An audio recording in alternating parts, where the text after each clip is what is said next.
به نام خداوند بخشاینده مهربان. سلام دوستان عزیز، زبان‌آموزان گرامی. درسی سیوم است از سلسله درس‌های روسی برای نوآموزان.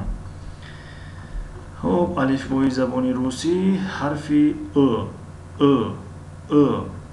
البته این حرف در زبان تاجیکی نیست مانند این حرف یا مانند این آواز، و در زبان‌های دیگر مثل زبان انگلیسی، عربی دیگر نیست، اما در زبان ترکی مانند این حرف هست. مثل اینکه کسی اگر از درس‌های ما رو پیگیری داشته باشد، ترکی برای نوآموزان در الفبای زبان ترکی گفته بودیم که حرف ای هست و ا است.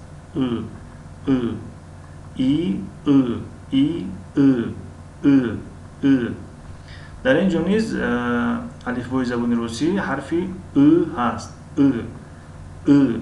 یعنی ای زبان با پایان دهان می‌خورد وقتی تلفظ می‌کنیم ای، اما این حرف را وقتی تلفظ می‌کنیم زبان در بین دهان می‌ایستد و با کامی دهان تلفظ می‌کنیم، یعنی با بالای دهان، یعنی با کامی دهان، یعنی با بالای دهان تلفظ می‌کنیم. مثل ملا.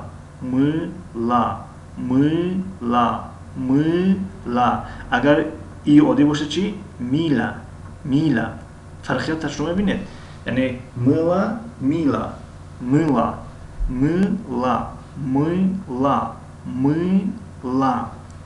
خب میلا یعنی صابون.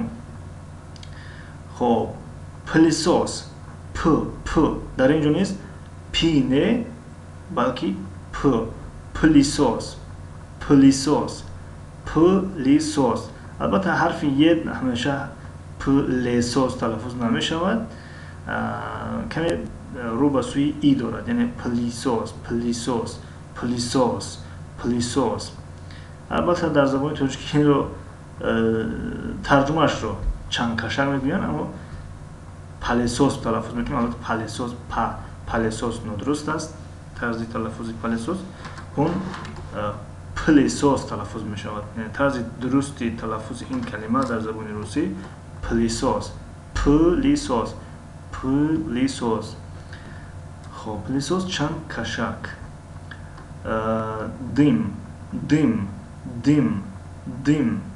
دیم دود. اگر این نباشد چی؟ یعنی در جای ای عادی باشد دیم.